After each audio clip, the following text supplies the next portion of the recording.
तो कैसे हो मेरे दोस्तों, राधे राधे आप सबको। आज है 24 दिसंबर, जो कि बाकी दुनिया के लिए मनाया जाएगा एज छोटा क्रिसमस, जस्ट लाइक छोटी दिवाली।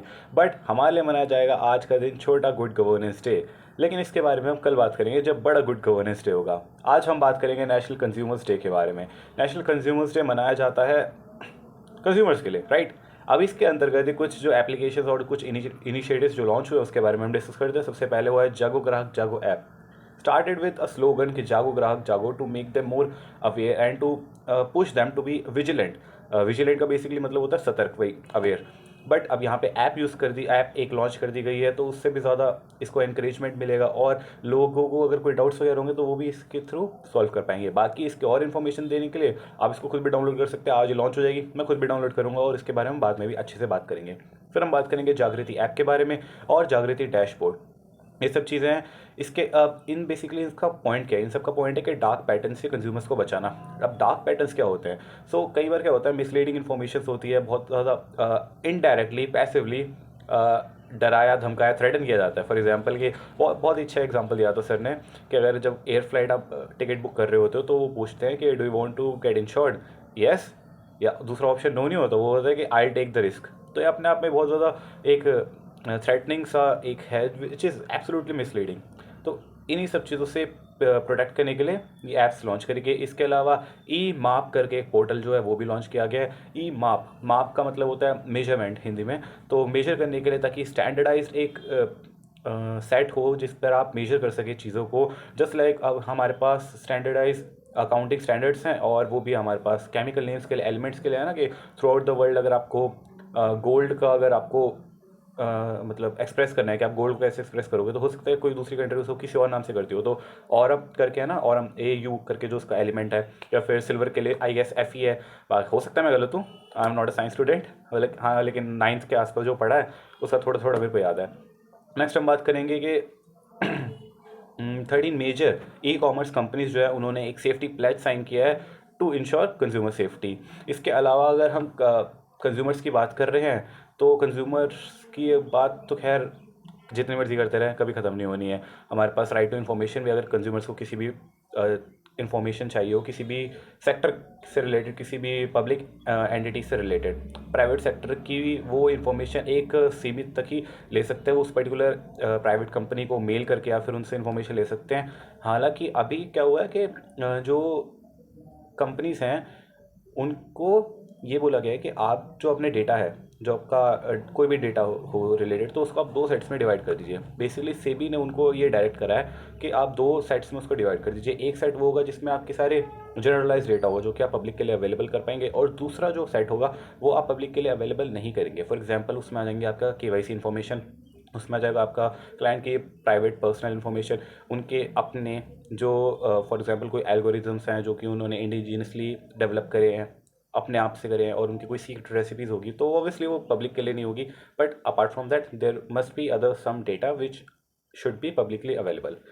अब बात करते हैं कुछ रिवीजन के 2-4 पॉइंट्स के बारे में। तो सबसे पहले पॉइंट ये है, the first women to become the deputy governor of RBI is KG Udeshi ma'am. Basically revision in the sense के कि रिसेंटली करंट अफेयर्स से रिलेटेड नहीं, बट स्टैटिक नॉलेज है, ये चीज़ पता होनी चाहिए, ट्रिविया करके कह सकते हैं इसको, जो कि छोटे छोटे पॉइंट्स हैं जो कि इंपॉर्टेंट है हमारे पर्टिकुलर एग्जाम्स के लिए। और ये चीज़ें कभी कभी ध्यान से निकल जाती है और कभी कभी ऐसी धप्पा दे देती है, पता होना चाहिए, क्योंकि बहुत स्पेशल चीज़ है कि first women to become the deputy governor of RBI KJ Udeshi ma'am. Next हम बात करेंगे रेवेन्यू एक्सपेंडिचर के बारे में। रेवेन्यू एक्सपेंडिचर जो होता है, अगर आपको कभी डाउट हो तो कि रेवेन्यू और कैपिटल एक्सपेंडिचर में क्या फ़र्क होता है, तो आप बेसिकली ये सोच सकते हैं कि क्या इससे मेरा कोई कैपिटल एसेट जो है वो बन रहा है, नहीं बन रहा। कैपिटल नहीं, कैपिटल तो खैर अलग ही चीज़ होगी। आपका एसेट कोई अगर क्रिएट हो रहा है तो वो रेवेन्यू एक्सपेंडिचर नहीं है।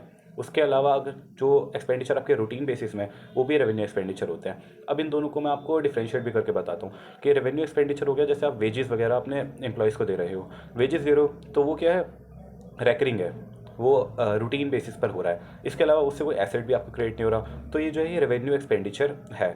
लेकिन अगर मैं आपको बोलूँ कि आपके वॉशरूम में कोई इशू आ गया, आपका सिंक जो है वो ख़राब हो गया, अब आपने प्लम्बर को बुला लिया, अब वो चीज़ रूटीन में तो नहीं होती है, बट उससे आपका कोई कैपिटल भी तो वो नहीं हो रहा ना क्रिएट, कोई एसेट भी तो क्रिएट नहीं हो रहा, sorry again I am using the word capital, उससे कोई एसेट भी आपको क्रिएट नहीं हो रहा, तो उसको भी आप रूटीन रेवेन्यू एक्सपेंडिचर में लगा सकते हैं, ठीक है। तो ये वो वाला एग्जांपल हो गया जो रैकरिंग नहीं है नेचर में। इसके अलावा अगर बात करी जाए तो लिक्विडिटी एडजस्टमेंट फैसिलिटी के बारे में, तो बेसिकली इसका एक कॉरिडोर होता है। जब आप पॉलिसी रेट पढ़ते हो तो आपको एमएसएफ और एसडीएफ के बारे में पता होगा, मार्जिनल स्टैंडिंग फैसिलिटी और standing deposit facility. Standing deposit facility 6.25 होती है अगर पॉलिसी रेट 6.5 है, और जो मार्जिनल स्टैंडिंग फैसिलिटी है वो होती है 6.75।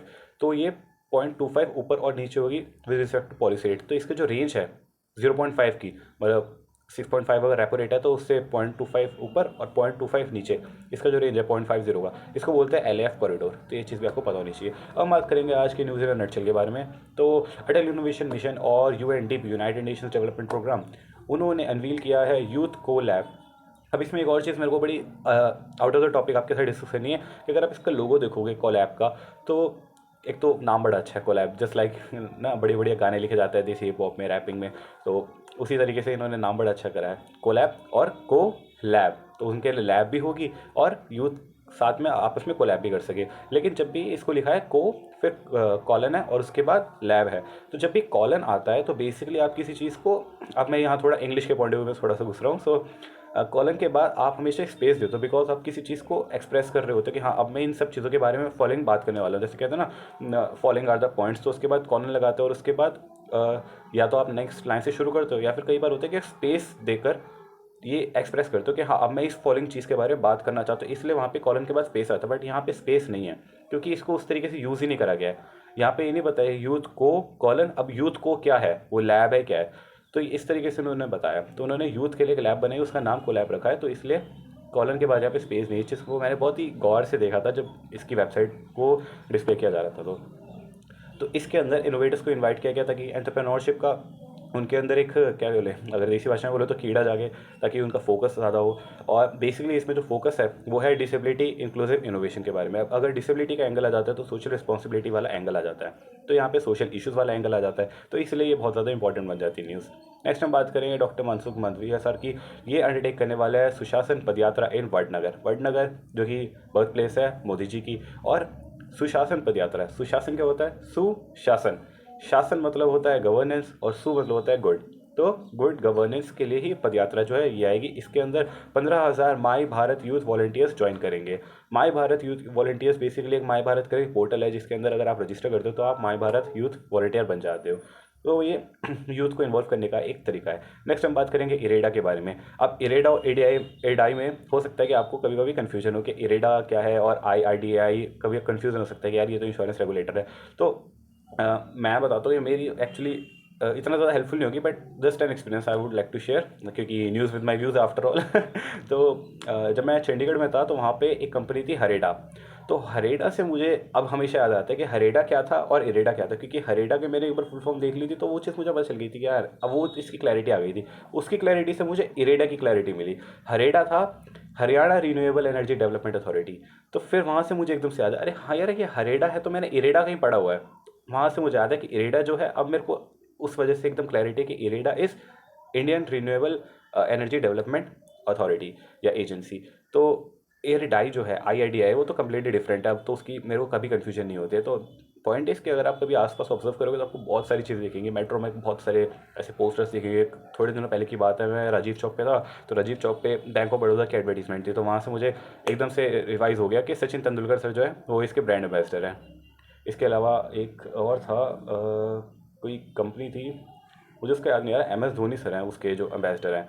तो जब कभी याद आएगा दोबारा आपके साथ शेयर करेंगे। नेक्स्ट हम बात, तो बेसिकली इरेडा के बारे में बात करें तो इरेडा ने 3 ऑनर्स जो है वो बैक करे हैं 14 PSE एक्सीलेंस अवार्ड्स में। अब ये कौन कौन से 3 ऑनर्स हैं, सबसे पहले तो कॉर्पोरेट सोशल रिस्पॉन्सिबिलिटी, फिर कॉर्पोरेट गवर्नेंस, लास्ट में operational performance excellence, which is very important because when we talk about any business तो 2 चीज़ें बहुत ज़्यादा इंपॉर्टेंट होती है। एक होता है कि आप कितने ज़्यादा एग्रेसिवली अपने बिजनेस को ग्रो करने के लिए रेवेन्यू जनरेट कर रहे हो। Second is how are you managing to reduce the cost. तो ऑपरेशंस में काफ़ी ज़्यादा कॉस्ट लगती है, एंड ऑपरेशन में कॉस्ट ज़रूरी भी है, क्योंकि वहाँ से जब आप ऑपरेशन बहुत स्मूथ करोगे तभी आपके क्लाइंट्स जो है वो भी बहुत ज़्यादा खुश होंगे और वो आपको ज़्यादा से ज़्यादा सर्विस और बिज़नेस का ऑप्शन देंगे। तो दोनों चीज़ें जो है, एक होता है बिजनेस डेवलपमेंट जिसमें आप रेवेन्यूज़ को अट्रैक्ट करने के लिए सब कुछ करते हो, and the other thing is operation को कितना ज़्यादा आप अच्छे से करते हो। और जब दोनों की बीच में एक कोऑर्डिनेशन अच्छा बैठ जाता है तो बहुत ज़्यादा अच्छी ग्रोथ को आप इंश्योर कर सकते हो। तो इन चीज़ों के लिए इनको 3 अवार्ड्स मिले हैं, corporate social responsibility, corporate governance and lastly operational performance excellence. Next हम बात करेंगे all India CPI for agriculture and rural labourers के बारे में। सीपीआई आपको पता है इन्फ्लेशन को मेजर करने के लिए इंडेक्स है। अब ये जो मॉस्पी हमारा ministry of statistics and programme implementation, ये अपना सीपीआई देता है कंबाइंड, सीपीआई देता है अर्बन और सीपीआई देता है रूरल। इसके अलावा अगर डब्ल्यूपीआई की बात करी जाए, होलसेल प्राइस इंडेक्स, तो वो देती है मिनिस्ट्री ऑफ कॉमर्स। लेकिन यहाँ पर अगर बात करी जाए CPI for agriculture and rural labourers, तो ये जो देता है ये देता है ministry of labour and employment. अब ये एग्रीकल्चर मिनिस्ट्री क्यों नहीं देगी, इसको भी आपको कभी कन्फ्यूजन नहीं होगी अगर आप इसको देखोगे कि बात क्या करी जा रही है। यहाँ पे क्या एग्रीकल्चर की बात करी जा रही है? नहीं, यहाँ पे बात करी जा रही है एग्रीकल्चर लेबरर्स के बारे में, रूरल लेबरर्स के बारे में। इसलिए जो इसकी मिनिस्ट्री बन जाती है वो बन जाती है ministry of labour and employment. तो बेसिकली इस न्यूज़ के अंदर जो बात ये चल रही है कि एक कमेटी बनाई गई है, doctor Nagesh Singh committee. Basically उसका पर्पज़ ये है कि इसके अंदर जो ये सीपीआई का डेटा बेसिकली इससे तय होता है, जो हमारे एग्रीकल्चर एंड रूरल लेबरर्स की जो वेजेस है वो डिसाइड होती है। तो now basically doctor Nagesh Singh sir की जो कमेटी है वो बताएगी कि इससे इसका ये वाला बेसिस हटा दिया जाए और उनकी वेजेस को डिसाइड करने के लिए जो सीपीआई रूरल का जो डेटा है जो ministry of statistics and programme implementation देती है उसको रेफर किया जाए। तो अभी ये अंडर प्रोसेस है और जब इसका रिजल्ट आ जाएगा हम दोबारा डिस्कस कर लेंगे। नेक्स्ट हम बात करेंगे IIFCL के बारे में, जो कि गवर्नमेंट ऑफ इंडिया की कंपनी है। इसने और एडीबी ने फिर से एक लोन साइन कर लिया है। तो गवर्नमेंट ऑफ इंडिया और एडीबी का तो क्या बोलूँ, इतना ज़्यादा पक्का रिश्ता बन चुका है जितना शायद मोदी जी और मेलोनी जी का भी नहीं है। तो फिर से $500 मिलियन की एक और डील के बारे में हम बात करेंगे। ये सस्टेनेबल इंफ्रास्ट्रक्चर और क्लाइमेट से रिलेटेड जो चीज़ें होती हैं कि क्लाइमेट को किस तरीके से हम और ज़्यादा उसके लिए रेजिलेंट बन जाएं, तो क्लाइमेट के पूरे फोकस के लिए ये वाली डील साइन करी गई है।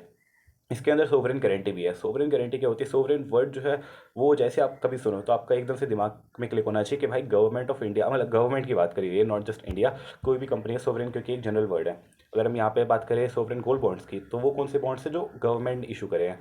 सोवरेन ग्रीन बॉन्ड्स की बात करी जाए तो वो कौन से बॉन्ड है जो गवर्नमेंट ऑफ इंडिया ने ये इशू करे। उसी तरीके से सोवरेन की जब भी बात आएगी तो हम बात करेंगे कि गवर्नमेंट की बात हो रही है, इंडिया एज अ होल की बात हो रही है, पूरे एक नेशन की बात हो रही है। तो यहाँ पर उसकी वो गारंटी दे रहा है कि अगर बाई चांस IIFCL अगर आगे उसने रिफाइनेंसिंग ही करनी है, तो अगर वहाँ से उनको उतना ज़्यादा प्रॉफिट नहीं आ पा रहा है जिससे वो अपना लोन रिपे करे, तो गवर्नमेंट ऑफ इंडिया बैठी है।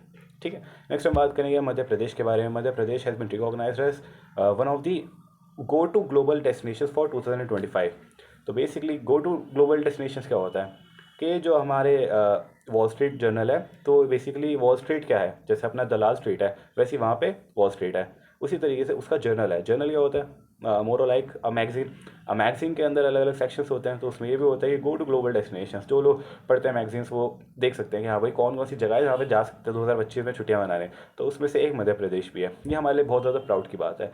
अब यहाँ पे अगर बात करी जाए तो मध्य प्रदेश में क्या ऐसा है जो उसको इतना ज़्यादा अट्रैक्टिव बना रहा है, तो बेसिकली इसके अंदर 8 टाइगर रिजर्व्स है। अगर बात करी जाए चीतास की, तो चीतास के लिए यहाँ पे कूनो नेशनल पार्क और गांधी सागर जगह भी है। गांधी सागर जो है बेसिकली मध्य प्रदेश और राजस्थान के बॉर्डर पे आता है और दोनों उसको शेयर करते हैं। इसके अलावा यहाँ पर यूनेस्को की वर्ल्ड हेरिटेज साइट्स भी हैं, जिसमें से एक है खजुराहो, दूसरी है पन्ना और तीसरी है बांधवगढ़। तो ये सारी चीज़ें मध्य प्रदेश को एक गो टू ग्लोबल डेस्टिनेशन बना देती है 2025 के लिए। नेक्स्ट हम बात करेंगे a committee headed by defence secretary Rajesh Kumar Singh to look into the overall capability development of air force of India. Next हम बात करेंगे ट्रैक एंड ट्रेस मैकेनिज्म, जो कि निर्मला सीतारमन मैम ने इसको अप्रूव किया है जीएसटी काउंसिल के हेड होने के नाते। अब इसके अंदर क्या है कि जो ऐसे प्रोडक्ट्स हैं जिनसे टैक्स इवेजन हो सकता है उन सबको भी ट्रैक किया जाता है कि टैक्स इवेजन ना हो। तो इसके अंदर की जो डिटेल्स हैं वो जब इसके बारे में और भी ज़्यादा इन्फॉर्मेशन आएगी तो हम डिस्कस करेंगे। अभी थोड़ा इतना ही जानना बहुत रहेगा। नेक्स्ट हम बात करेंगे टाटा पावर्स के बारे में। टाटा पावर और कैनरा बैंक जो है उन्होंने आपस में कोलैबोरेशन किया है ताकि वो लोन्स ऑफर कर पाए रूफटॉप सोलर सिस्टम्स के लिए। अब कैनरा बैंक तो लोन ऑफर करेगा और टाटा पावर जो है वो ये सर्विस प्रोवाइड करेगा। नेक्स्ट हम बात करेंगे MFN के बारे में, most favoured nation. Most favoured nation जो है, अगर उससे रिलेटेड हम बात करी जाए तो हमने पहले भी इसके बारे में बात करी थी। एक्चुअली मैंने उस टाइम नोट्स दिए थे, मैं बाहर था तो मैं वीडियो नहीं बना पाया था। तो मोस्ट फेवर्ड नेशन का जो पूरा कंसेप्ट है वो ये था कि स्विट्ज़रलैंड जो है उसको बेसिकली थोड़ा सा दुख हो रहा है कि ऐसा क्यों हो रहा है कि जो हमारी कंपनीज़ है वो इंडिया में जो काम कर रही हैं, तो दोनों जगह टैक्सेशन ना हो, इसके लिए एक एग्रीमेंट होता है। तो एक्चुअली में हो क्या रहा है कि हमारा जो इनकम टैक्स एक्ट है उसको अपडेट करने की बेसिकली ज़रूरत है। तो उसकी वजह से क्या हो रहा है, जो स्विट्ज़रलैंड की कंपनीज़ है उनको ज़्यादा टैक्स पे करना पड़ रहा है। तो इसलिए वो थोड़ी सी नाराज़ हो गई है, जैसे कि नेस्ले कंपनी हो गई, तो उसको ज़्यादा टैक्स पे करना पड़ रहा है। इस वजह से उन्होंने हमें अपना मोस्ट फेवर्ड नेशन जो है उससे उनको थोड़ी दिक्कत हो रही है। कह रहे हैं कि हमने आपको मोस्ट फेवर्ड नेशन बना रखा है, जिसके अंतर्गत हम बाकी कंट्रीज़ को जैसे ट्रीट करें वैसे ही आपको कर रहा है, आपके साथ कोई नाइंसाफ़ी नहीं कर रहा है और आप हमारे से नाइंसाफ़ी कर रहे हो। That is not fair. इसीलिए ही ये वाला जो टैग है ये थोड़े से खतरे में है, बट इससे रिलेटेड हमें डरने की कोई ज़रूरत नहीं है, बिकॉज EFTA जो है, India European free trade association के अंतर्गत 4 जो कंट्रीज़ आती है, एक आती है आइसलैंड, नॉर्वे, ये अपना स्विट्ज़रलैंड, और एक आती है लिechtenstein। इसका मैंने प्रोनाउंसिएशन स्पेशली देखी थी क्योंकि बड़ा टेढ़ा सा वर्ड है ना, लिechtenstein इसको बोलते हैं। तो ये सारी 4 कंट्रीज़ आती हैं जिसके साथ हमारा फ्री ट्रेड एसोसिएशन के अंतर्गत एक trade and economic partnership agreement है। तो इसके अंतर्गत हमें ज़्यादा कोई दिक्कत नहीं है, because this is a different thing. And most favoured nation की जो बात करी जाए वो सिर्फ स्विट्ज़रलैंड के साथ हमारा एक क्या कहते हैं, कह सकते हो कि बायलेटरल एग्रीमेंट है। नेक्स्ट हम बात करेंगे Pioneer of parallel cinema, Shyam Benegal sir जो है वो रिसेंटली पास अवे हो चुके हैं। उसके बाद अगर लास्ट न्यूज़ की अगर बात करी जाए तो मणिपुर वुमेन की जो टीम है, मणिपुर वुमेन फुटबॉल टीम, उन्होंने रिटेन करा है नेशनल फुटबॉल क्राउन, और जो ट्रॉफी जो इन्होंने जीती है वो है राजमाता जीजाभाई ट्रॉफी। तो that is all from my side regarding the news. And lastly I would like to express my gratitude to Kulkarni माता जी, क्योंकि actually she is a member of are the cool school group, और उन्होंने बहुत ही sweet message लिखा था जिसमें उन्होंने बहुत ज़्यादा अप्रिशिएट करा मुझे। तो बस मैं I would like to return the favour और return the same gratitude and express the same feelings, because I am also very humbled by your message and I don't know what to say. I mean that was completely unexpected and I'm just flattered by that. So thank you so much for supporting. Yeah, your love and support is what keeps me motivated and what keeps me to push myself to make these kind of videos, and even though when I'm getting late. So क्योंकि ये बहुत ज़रूरी है कि अगर आप कोई चीज़ से कमिट कर चुके हो तो उस कमिटमेंट को निभाना, जितना आप चाह सकते हो, जितना आप कर सकते हो उतना अपना बेस्ट देना। तो ये बहुत मेरे को लगता है मेरे लिए बहुत ज़्यादा हेल्पफुल रहता है जब आप लोग ऐसा यकीन दिखाते हो मुझ पर। तो ये मेरी जिम्मेदारी बन जाती है, कर्तव्य बन जाता है, उत्तरदायित्व होता है ये मेरा कि मैं उस कमिटमेंट पर खड़ा उतरूँ और आपको डिलीवर कर सकूँ जो भी मैं आपको कमिट कर पा रहा हूँ। So thank you so much for everything. And in case अगर if you are new to this channel and if you are watching this video for the first time, then you can join the cool school on Telegram. वहाँ पे कई सारे अलग अलग हम quizzes करते हैं जिससे आपकी रिवीजन हो सकती है, irrespective of the subjects. You can discuss each and everything over there, and वहाँ पे आपको नोट्स भी मिल जाएंगे, और पुष्पक सर को आप रेफर कर सकते हैं for your daily current affairs, क्योंकि वहाँ पे आपको फिर कोई टेंशन नहीं लेनी पड़ेगी करंट अफेयर्स की। So that is it from my side. मिलूंगा आपसे फिर कल सुबह, तब तक के लिए thank you so much and I am proud of you.